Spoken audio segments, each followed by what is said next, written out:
तो आज हम देखने वाले हैं सिंपली सपोर्टेड बीम जिसमें कोई एक्सटर्नल कपल M एक्ट कर रहा है। आप देख रहे हैं ये एक्सटर्नल मोमेंट M एक्ट कर रहा है, उसका शियर फोर्स डायग्राम और बेंडिंग मोमेंट डायग्राम हमको बनाना है। तो इसको हम सॉल्व करते हुए एक छोटा सा वीडियो मैंने बनाया जिससे आपको इसको सॉल्व करना आ जाए। तो चलिए स्टार्ट करते हैं। तो सबसे पहले देखिए हमें निकालनी है, आप सभी जानते हैं कि सिंपली सपोर्टेड बीम में हमें सबसे पहले रिएक्शंस कैलकुलेट करनी होती है। तो मान लीजिए RA और RB को मैंने ऊपर की तरफ मान लिया। RA और RB दोनों की डायरेक्शन कैसे मान ली? ऊपर की तरफ। अब मुझे क्या निकालना है? मान लीजिए RA निकालना है। तो RA निकालने के लिए हमेशा क्या किया जाता है? B पर मोमेंट लिया जाता है और हम मान लेते हैं क्लॉकवाइज मोमेंट सारे क्या है? पॉजिटिव है। तो B पे मोमेंट लेने के लिए देखिए तो RA देखिए, अभी RA का मुझे पता नहीं डायरेक्शन क्या है, लेकिन मैंने RA को क्या माना है? ऊपर की तरफ माना है। और इस बीम का पूरा स्पान कितना है? L। बीम का स्पान L है तो RA इंटू L। RA यदि आप B से B पर पकड़ लीजिए, RA लगाइए तो बीम कैसा घूम रहा है आपका? बीम आपका घूम रहा है क्लॉकवाइज। यदि मैं B से पकड़ के A को ऐसे एक्ट करूं, RA लगाऊं तो RA के कारण B पे मोमेंट कैसा आएगा? क्लॉकवाइज आएगा। और देखिए जो M लग रहा है, एक्सटर्नल मोमेंट लग रहा है या जो कपल लग रहा है M, ठीक है, इसको कपल क्यों बोलते हैं ये भी मैं अभी आपको बताऊंगा। तो ये भी कैसा लग रहा है? क्लॉकवाइज ही लग रहा है। तो यहाँ पे लिख देता हूँ प्लस M इक्वल टू 0। क्यों? RB का B पर कोई मोमेंट नहीं आएगा क्योंकि RB कहाँ से पास हो रहा है? पॉइंट B से ही पास हो रहा है। तो RA की वैल्यू आ गई आपकी माइनस M/L। तो माइनस का क्या मतलब है? माइनस का ये मतलब है कि जो आपने RA की डायरेक्शन यहाँ पर मानी थी वो डायरेक्शन एक्चुअल में नहीं है, उसकी डायरेक्शन उस मानी हुई डायरेक्शन से क्या है? उल्टी है। तो इस प्रकार की RA की डायरेक्शन निकल के आई नीचे की तरफ, क्योंकि जब मैंने ऊपर की तरफ मानते हुए ये कैलकुलेशन करी तो RA की वैल्यू क्या निकल के आई? Minus M/L। तो RA एक्चुअल में कैसा लग रहा है? नीचे की तरफ। आप खुद भी सोचिए, मान लीजिए ये आपका बीम है, ठीक है। अब इस पे देखिए जो कपल एक्ट कर रहा है, कैसे एक्ट कर रहा है? इस पूरे बीम को एक बार आप A और B से इसको फ्री करके देखिए। A और B से आप इसको फ्री करके देखिए तो ये जो M कपल है, M कैसे लग रहा है? यूं क्लॉकवाइज। तो ये बीम को कैसे घुमाएगा? कुछ ऐसे। तो A पॉइंट क्या चाहेगा? A पॉइंट देखिए ऊपर उठ रहा है। ये वाला पॉइंट कौन सा है आपका? A, ये वाला है ना, ये वाला पॉइंट A है। तो A पॉइंट क्या ऊपर उठना चाह रहा है, तो इसकी जो रिएक्शन वो इसको अपोज करेगी ऊपर उठने को। तो रिएक्शन कैसे आएगी? नीचे की तरफ। और B पॉइंट दब रहा है तो B पॉइंट की रिएक्शन कैसे आएगी? ऊपर की तरफ। तो इस प्रकार से RA की वैल्यू आ गई। अब हम जानते हैं summation V equal to 0 taking upward as positive. तो इस पे देखिए वर्टिकल फोर्सेस क्या क्या लग रहे हैं। क्या कोई फोर्स लग रहा है वर्टिकल? नहीं लग रहा। सिर्फ क्या वर्टिकल लग रहा है? रिएक्शंस। तो माइनस का RA, या फिर मैं यहाँ पे, हाँ चलिए, माइनस का RA और RA की वैल्यू यहाँ पे लिख देता हूँ M/L। अब देखिए जब मैंने ये लिखा तो मैंने माइनस साइन हटा दिया है क्योंकि RA को विद डायरेक्शन लिखा है मैंने। और यदि फिर भी आपको कोई कंफ्यूजन है तो आप कमेंट में मेरे से पूछ सकते हैं, ठीक है। तो माइनस क्यों लिखा? क्योंकि RA कैसे लग रहा है? नीचे की तरफ। एंड प्लस RB, अभी तक हम RB को क्या मान के चल रहे हैं? ऊपर की तरफ लगता हुआ मान के चल रहे हैं। तो RA इक्वल टू क्या आ गया? RB, या RB इक्वल टू क्या आ गया? RA आ गया है, ठीक है। तो इसकी वैल्यू भी क्या आ गई? M/L। तो यहाँ RB की वैल्यू भी क्या निकल के आ गई है आपकी? M/L। RA और RB दोनों की वैल्यू क्या है? M/L। तो अब हम रिएक्शन हमने निकाल ली, अब हम इसके शेयर फोर्स निकाल के देखते हैं कि शेयर फोर्स की वैल्यू क्या क्या आएगी। तो ये रिएक्शन समझ में आ गई है क्योंकि बीम ऐसे ऊपर की तरफ उठ रही थी तो RA नीचे की तरफ, और इधर से दब रही थी तो RB ऊपर की तरफ आया। अब हम शेयर फोर्स निकाल कर देखते हैं। देखिए हम पहले भी पढ़ चुके हैं, बीम के किसी भी सेक्शन पे, चाहे सेक्शन यहाँ हो, चाहे सेक्शन 1 हो, चाहे सेक्शन 2 हो, बीम के किसी भी सेक्शन पे शेयर फोर्स का मतलब होता है बीम के उस सेक्शन के लेफ्ट में या राइट में नेट वर्टिकल फोर्स। तो बीम का मान लीजिए कोई सेक्शन 1 में लेता हूं तो इसके लेफ्ट में नेट वर्टिकल फोर्स कितना आ जाएगा? मान लीजिए सेक्शन है आपका 1, ठीक है। ये ऐसे कुछ बीम आपको दिखाई देगी। ये RA लग रहा है M/L नीचे की तरफ, ठीक है। तो जो V आएगा, तो यहाँ पर जो भी आपका शेयर फोर्स आएगा, तो शेयर फोर्स, तो देखिए अब जो पॉजिटिव साइन कन्वेंशन है वो ऐसा होता है शेयर फोर्स का, ऐसा वाला, ठीक है। तो यदि आपके सेक्शन के लेफ्ट में यदि नेट वर्टिकल फोर्स कैसा है आपका? सेक्शन के लेफ्ट में यदि नेट वर्टिकल फोर्स कैसा है? अपवर्ड है, तो शेयर फोर्स क्या होगा?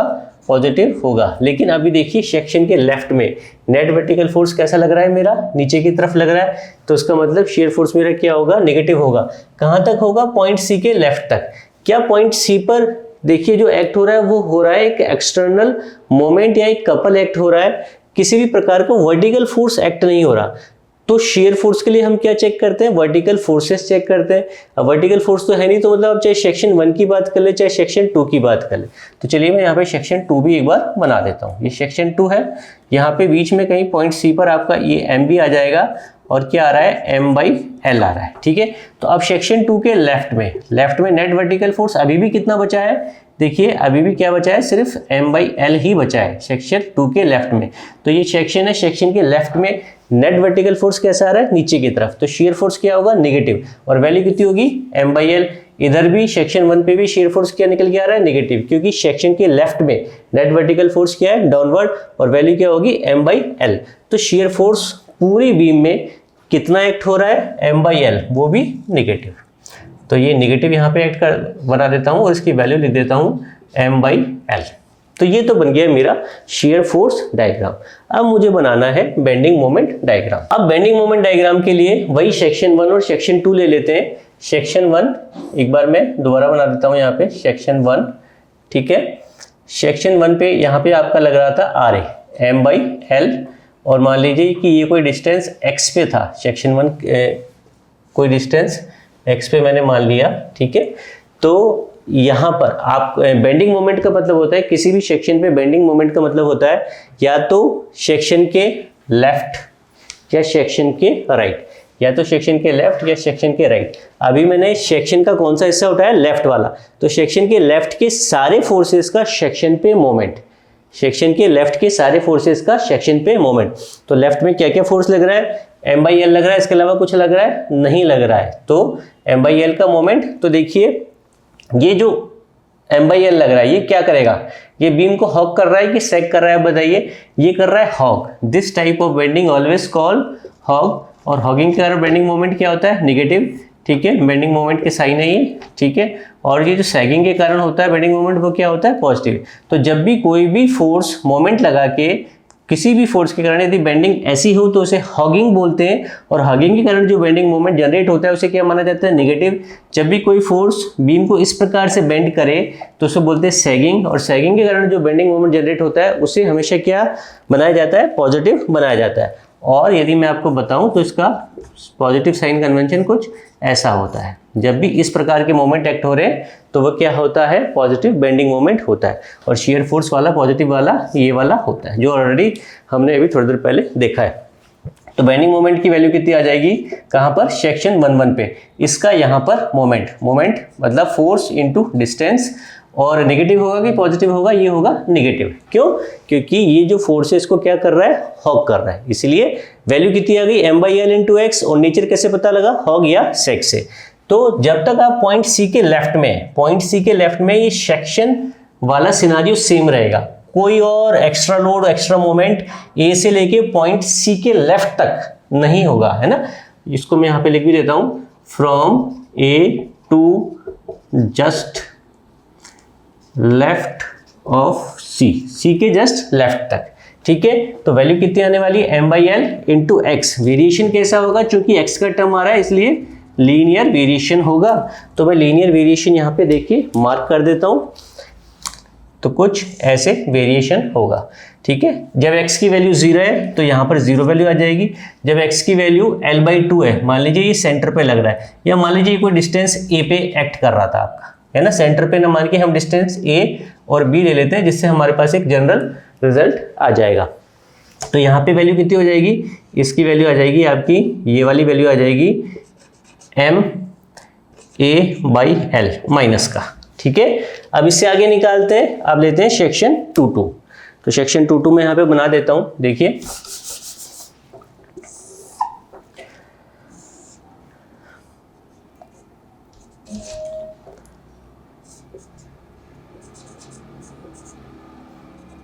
ये पॉइंट सी था, यहाँ पर एक एक्सटर्नल मोमेंट m एक्ट कर रहा था, ठीक है। ये मान लीजिए डिस्टेंस a था, और ये वाला पूरा डिस्टेंस हम अब लेके चलते हैं, मान लीजिए x था, ठीक है। इस प्रकार से यदि आप इसको करेंगे तो आपको क्या निकालना है यहाँ पर? अब पहली बात तो देखिए, जो m/l है वो तो क्या करेगा, इसको ऐसे हॉक करेगा, लेकिन ये वाला जो मोमेंट होगा, ये वाला जो एक्सटर्नल मोमेंट m एक्ट कर रहा है, वो क्या करेगा, इसको सेक करेगा। आप खुद लगा के देख लीजिए, ऐसे पकड़ के देखिए, ये कोई सेक्शन 2 है, ये m/l तो क्या कर रहा है, हॉक कर रहा है, m/l तो क्या कर रहा है, हॉक कर रहा है, और ये जो ये वाला होगा, ये क्लॉकवाइज जो ऐसा लग रहा है, वो बीच में से ऐसे पकड़ के क्या करेगा, इसको वो करने वाला है, इसको सेग। तो अब हमको यहाँ पे क्या निकालना है, बेंडिंग मोमेंट सेक्शन 2 पे। तो बेंडिंग मोमेंट कैसे आएगा, पहले लिख लेते हैं values, m/l into x minus का आएगा, क्योंकि m/l क्या कर रहा है, हॉक कर रहा है, और ये जो एक्सटर्नल मोमेंट है वो क्या कर रहा है, इसको सेक कर रहा है। अब ये तो खुद ही मोमेंट है, तो मोमेंट को तो कन्वर्ट करना नहीं पड़ेगा मोमेंट को, तो डायरेक्ट मैंने क्या वैल्यू लिखी, m। इसको किसी लंबाई से मत मल्टीप्लाई कर दीजिएगा आप लोग, ये बात आपको ध्यान रखना है। तो चलिए, तो बेंडिंग मोमेंट की वैल्यू आ गई आपकी, m में यहाँ पे कॉमन ले लेता हूँ, तो ये आ गई 1 - x/l, इतनी वैल्यू आ गई।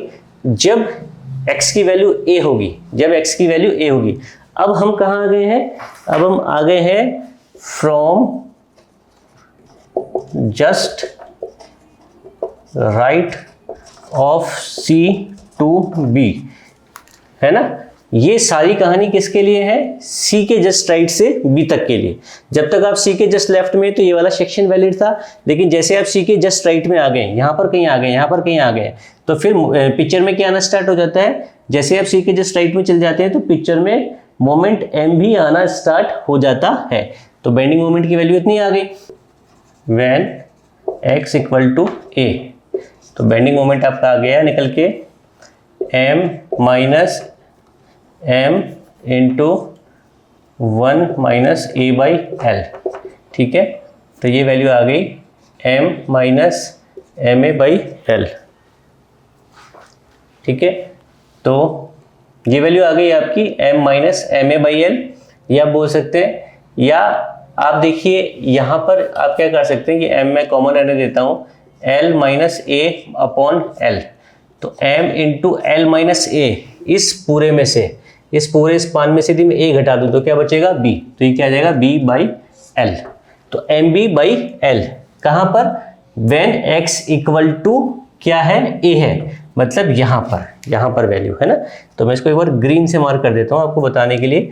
तो यहाँ पर एक ही पॉइंट पर दो वैल्यू है, C के जस्ट लेफ्ट में तो है ma/l, और जस्ट राइट में है आपका mb/l पॉजिटिव, ठीक है, पॉजिटिव वैल्यू आ गई। और अब देखिए when x = l, तो बेंडिंग मोमेंट कितना आ जाएगा आपका, यहाँ पे यदि l रखेंगे तो l/l 1 आ जाएगा, तो बेंडिंग मोमेंट की वैल्यू 1 - 1 होके क्या आ जाएगा, 0 आ जाएगा। l/l 1, तो 1 - 1 इंटू ये आ जाएगा 0, 0 इंटू m क्या आ जाएगा, बेंडिंग मोमेंट 0। तो यहाँ पर B पॉइंट पे बेंडिंग मोमेंट क्या आ गया, 0, ठीक है। तो इस प्रकार से आपका बेंडिंग मोमेंट वेरी किया। तो आपका BMD और SFD आपने कौन से उसके लिए बनाया है, जब आपके सिंपली सपोर्टेड बीम पे किसी पॉइंट पे एक एक्सटर्नल कपल या एक्सटर्नल मोमेंट m एक्ट हो रहा है, ध्यान रखिएगा। तो इस तरफ वैल्यू आती है ma/l, उस तरफ ये वाली जो वैल्यू है, इसका मान है mb/l। आप इन दोनों को जोड़ेंगे, यदि ma/l प्लस mb/l, ये वाली वैल्यू जोड़ेंगे तो ये वैल्यू आ जाएगी m into upon l a+ b क्या है, l है, तो l/l 1, तो ये वैल्यू आ जाएगी 1, जो कि होनी चाहिए, क्योंकि पॉइंट C पे एक्सटर्नल कितना एक्ट हो रहा था, m, तो ये दोनों वैल्यू मिलके किसके बराबर आएगी, m के बराबर ही आएगी, ठीक है। तो इस प्रकार से आप ये एक स्टैंडर्ड रिजल्ट याद रख सकते हैं, इसका शियर फोर्स की वैल्यू m/l और इसकी वैल्यू ma/l और mb/l। अब देखिए, यदि मैं इसको जस्ट उल्टा कर दूं तो रिजल्ट्स भी क्या हो जाएंगे, उल्टे हो जाएंगे। अब मैंने क्या कर दिया, m की वैल्यू को जस्ट उल्टा कर दिया, तो प्लस, और ये वाली वैल्यू आ जाएगी आपकी ऊपर, ठीक है, ये वाली वैल्यू प्लस की आ जाएगी, ये वाली वैल्यू माइनस की आ जाएगी। लेकिन अभी मैं इसको सिर्फ आपको बताने के लिए बता रहा था कि यदि ये जो कपल है इसकी डायरेक्शन उल्टी आ जाए तो ये जो माइनस में था ये प्लस में आ जाएगा, और ये ऊपर चल जाएगा और ये नीचे चल जाएगा, बस इतना सा अंतर आएगा। आपको क्लॉकवाइज के लिए रिजल्ट याद कर लीजिए, उसका उल्टा किसके लिए होगा, एंटी क्लॉकवाइज के लिए होगा, ठीक है। अब बात आ रही कि कपल एक्ट कैसे होता है। मान लीजिए कि कोई इस प्रकार से लोड एक्ट हो रहा है, ठीक है, कोई P लोड एक्ट हो रहा है और ये कोई डिस्टेंस मान लीजिए आपकी है Q, या फिर कुछ भी मान लीजिए, इस वाले डिस्टेंस को हम नाम दे देते हैं, एक बार X नाम दे देते हैं। तो यहाँ पर जो ये जो लोड ट्रांसफ़र होगा, मान लीजिए कोई एक्स्ट्रा मेंबर ऐसे ऐड हुआ है और ये जो P लोड ट्रांसफ़र होगा, एक तो इसका आएगा इफेक्ट ये वाला P वाला, प्लस एक आएगा P इंटू एक्स वाला। तो इस टाइप से एक्सटर्नल मोमेंट एक्ट होते हैं। एक और तरीका होता है, ठीक है, ये तो हो ही गया। एक तरीका और होता है आपका, जिसमें क्या होता है, मान लीजिए कोई इस प्रकार से है, तो यहाँ पर और यहाँ पर दो फोर्स एक्ट कर रहे हैं बराबर के, P एंड P, और इन दोनों के बीच कोई डिस्टेंस है मान लीजिए x। तो यहाँ पर देखिए जो नेट फोर्स है वो तो क्या होगी 0, क्योंकि इसका इफेक्ट क्या आएगा P इधर और इसका इफेक्ट किधर आएगा P इधर। तो नेट फोर्स तो हो गया 0, लेकिन ये दोनों मिलके एक रोटेशनल मैकेनिज्म बना रहे हैं जिसको बोलते हैं कपल।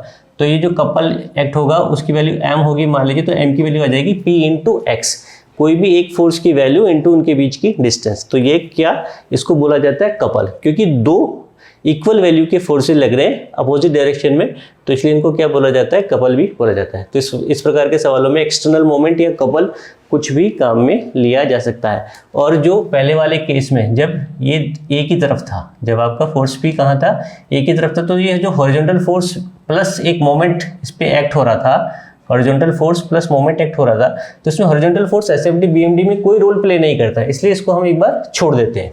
तो सिर्फ जो मोमेंट आता है उसी से हमारा काम होता है, क्योंकि ना तो शेयर फोर्स में ना ही बेंडिंग मोमेंट में हॉरिजॉन्टल फोर्स का कोई कंट्रीब्यूशन होता है। तो अब आपको करना क्या है, आपको इस टाइप के क्वेश्चंस के लिए ये स्टैंडर्ड रिजल्ट क्या करना है, आपको याद रखना है for objective exam. Point C पे कोई एक्सटर्नल मोमेंट एक्ट हो रहा है, कैसे एक्ट होगा वो मैंने आपको यहाँ पर अच्छे से समझा दिया। नहीं समझ में आ रहा तो कमेंट करके हमको बताइए। इस प्रकार से इसका एसएफडी और बीएमडी बनता है।